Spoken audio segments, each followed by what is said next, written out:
We finally have a resort! Oh my god, this still feels so surreal. Parang panaginip pa rin talaga siya, but this is really happening. We just recently opened our dream resort, Seco Suites Calatagan. Hindi ko talaga matago yung kilig ko sa mukha ko. I wanted to be medyo kalma, pero tayo-tayo lang naman dito. We are friends here, so let me share with you my excitement. This project is also really close to my heart kasi hotelier ako for 5 years before ako mag-business. And it used to really be my dream. When I was a hotelier, I was checking in and checking out guests. Nasa reception ako. I used to wonder or I used to fantasize about ano kayang feeling magkaroon ng sariling resort or maging owner ng isang hotel. We soft opened Seco Suites Calatagan March 1, 2025. But let me just take you back sa mga behind the scenes ng lahat ng mga nangyari simula sa pag-start or paghanap namin ng lupa or pagkakita namin ng lupa until yung plans namin, yung setbacks, and finally the soft opening. So ichuchika ko yan lahat for today's video. So let's start from the beginning. In the beginning. And I also have my copy with me for the kwento. So this actually started June 2023. Nag-tripping kami sa Batangas, naghahanap kami ng lupa para magkaroon ng isa pang Airbnb. Meron na kami actually naunang Airbnb which is Seco Villa Laia, and it's a house and lot near the beach. And nung time na yon, we were just looking for another house and lot, siguro 150 square, 200 square na lot. And then we checked the place, it was really nice, but naubusan kami ng 150 to 200 square na lupa. Di parang yun nga, nung umpisa medyo na-dishearten ako. Pero biglang may nag-open up na total almost 800 square na lupa. Tapos parang initially nung umpisa parang, hindi naman natin kaya yun. Kami ni Josh, yung husband ko. But the owner was really nice, gave us a great deal. So madaling sabi, kinuha na namin yung lupa. But then we were left with, oh my God, ano yung magandang concept dito? Second is, saan tayo kukuha ng pera? Third is, how do we make it happen? So, doon tayo mag-start sa ano yung magandang concept. It's basically the why of the brand, the business. So, nung naghahanap pa lang kami, sobrang set na sa utak ko na, okay, I'll still call this Sea Cove kasi ang bala ko sa lahat ng mga Airbnbs namin in the future is we call them Sea Cove. So, now, the concept is to build core memories together. Nakuha ko yung inspiration na yon kasi every time na pumupunta kami dun sa Laia property namin, ng family ko, ng friends, ng ibang mga relatives, lagi namin sinasabi na, oh my God, another core memory, or oh my God, ang saya talaga dito, laging fun memories. And yun yung tumatak sa isip ko. So, it became a tagline to create core memories with us at Sea Cove. So, ayun, that was the idea. Tapos, we talked to the architect, we talked to our contractor, si Ben of Alvera Construction, and I will forever vouch for him. Just a side note, if you're looking for someone or contractor na gusto nyong gumawa ng mga projects or construction projects, I can highly recommend Alvera Construction. So there, anyway, so we asked them, kami ni Josh, okay, ang plano natin is alamin natin kung ano yung pwede natin magawa doon sa lupa, ilang kwarto ba ang pwede natin gawin, ano ba yung gusto natin. We build the property, tapos isang guest lang ang makaka-rent, or do we build a property na maraming rooms? Kumbaga parang we'll build a hostel resort type of property. Kasi dun sa una naming property sa Laia, marami kaming bentang natatapon. Kasi for example, sa weekend na to, na-book na yung Sea Cove Laia, wala na kaming pwedeng ibang guest na ma-welcome. So sabi namin, gawa tayo ng property na maraming rooms para maraming grupo ang pwedeng makarent. So nung kausap namin si contractor and si architect, sabi namin, gusto namin ng parang Sea Cove Laia design pa rin, but at the same time, maraming rooms. So, doon na kami nagsettle, maraming rooms. Okay, let's make it an eco-resort to create more memories with us. So, I gathered Pinterest pegs. Alam niyo naman ako, si Pinterest girly. So, I gathered Pinterest pegs. I showed it to the architect. Dinrowing niya yung mga pwedeng gawin for the property. Siyempre, kinomputan na rin kami ng ng amount. Tapos parang, oh my God, di namin to kaya! Okay, I won't be pretending with you anymore kasi sa channel naman na to, we don't gatekeep. So, sa madaling sabi, hindi namin kaya yung funds. Now, I want to talk about where we got the funding. Okay, so you might already know I have a couple of businesses and honestly, we weren't liquid. Hindi talaga kami masyadong liquid ni Josh kasi lahat ng pera namin nakarolyo sa mga negosyo namin. So sabi namin, okay, so where do we find money for this project? So now, we also took loans from banks, but we said, why don't we share this opportunity to other people as well? So that's why we came up with the plan of having co-owners. So ano ba yung co-ownership? So you own a portion of the business. Kumbaga magiging financial partner sila, then kami yung operators. Kumbaga we still own the majority share of the company. We operate the business. We have the last say. Kumbaga we will decide and operate for Sea Cove Sweets Calatagan. It took us a while. It took us a couple of months before we got the amount that we needed, and it was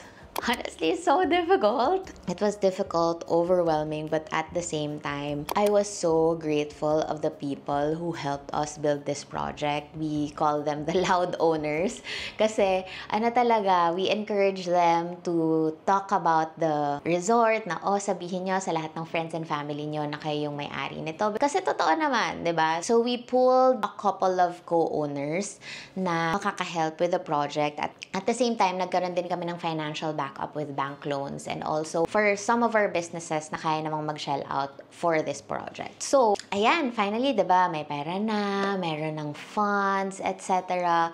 Pero, tulad ng lahat ng mga nagpapagawa or nagpapakonstruct ng anything, there will always be setbacks. Number one is documents. Government documents. Ayan, isa sa mga setbacks namin yung government documents. Medyo natagalan kami doon. Next is the weather. Friends. Nag-start kami magpagawa January 2024 and it took us more than a year to finish the project. Dapat less than a year siya pero may mga supplier delays, the weather. Tapos if you would remember nung October, nagkaroon ng malakas na bagyo. It really did affect Calatagan. Para mga nasa 75% of the construction na kami noon. Tapos hinangin. As in, talagang yung mga kisa may bumagsak. Meron kaming mga gamit na nabasa. Yung mga semento namin nabasa. Yung mga glass nabasag. Ayun pa naman yung bulk of the mahal. Nandun yung bulk of the budget. So, from mga 75% done with the construction, naging 50% done. Friends, that cost us millions sa oras, sa construction materials. Grabe talaga yun. As in, ngayon, na kinikwento ko, parang it was such a relief. Pero nung time na yun, I was really devastated kasi medyo delayed na kami sa timeline. Wala na kami sa timeline. But I was very grateful of the co-owners na sobrang intindihan kami ni Josh. Kasi, as in talagang they still check up on us na, okay lang ba kayo? How else can I help? And it just really made me so grateful. Also, by the way, alam nyo ba, yung mga co-owners ng Sea Cove, siguro mga 95% of that ay hindi ko kakilala. As in, first time lang namin magka-message on Instagram, we just met in person, or minsan kapag malayo sila, nag-video call kami. And I was just really grateful of this opportunity given to me.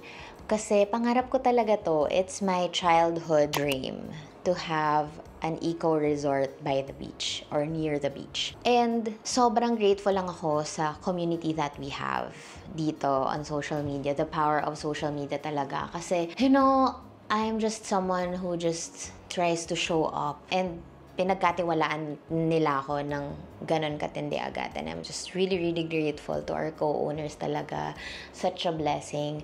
And ayun na nga, matindihang setbacks talaga ng malala. So habang naghahanap kami ng funds, sabay naming fina-fund din yung construction. Kasi hindi naman siya in one go lahat namin kuha. Parang it was a span of almost 6 to 7 months of finding money na pwede naming ilagay sa construction. And then, dahil nga dun sa mga setbacks, mga delays, timelines, weather, etc., kinailangan naming mag-open ulit ng another batch of slots for co-owners. And we were so grateful na puno namin ulit yun after a couple of months. So we could parang sustain or continue the construction. Ayun nga, sobrang daming delays, sobrang daming setbacks, ang dami kong iniyak. Kami ni Josh, honestly, 2024 was so taxing and stressful to us ni Josh kasi hindi lang yung construction yung inaatupag namin. Syempre, meron din kaming iba-iba pang mga business na kailangan din ng atensyon at oras namin. So, I was honestly spread too thin. Hindi siya madali.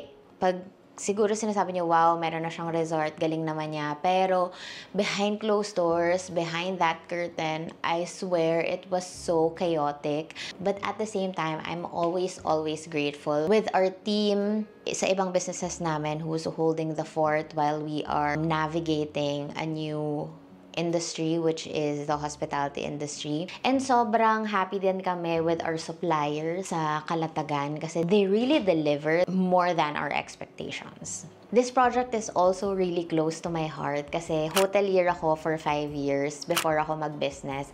And it used to really be my dream. When I was a hotelier, I was checking in and checking out guests. Nasa reception ako.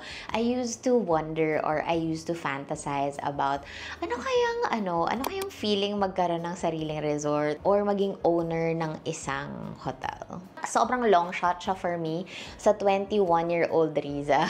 It was a super long shot for me. I was even an OFW noon sa Doha. And pangarap ko lang talaga siya.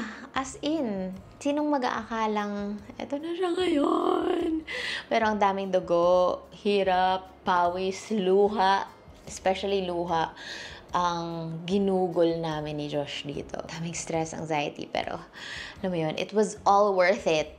Yun, siguro yun muna yung ikikwento ko for part 1 of this Building a Resort series. Sa next video, ikikwento ko naman or ipapakita ko naman yung soft opening. So I hope you enjoy this video and I hope you can support our new business venture, Seco Suites Calatagan. I'll put the link below. I hope you can support us. I hope you can book your events, team buildings, parties, maybe your wedding sa Seco Suites Calatagan.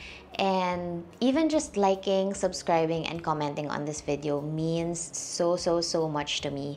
And again, maraming salamat for your support. I will never ever be here if not for you, if not for this community. And there you have it. Maraming salamat. And I will see you on the next one. Bye!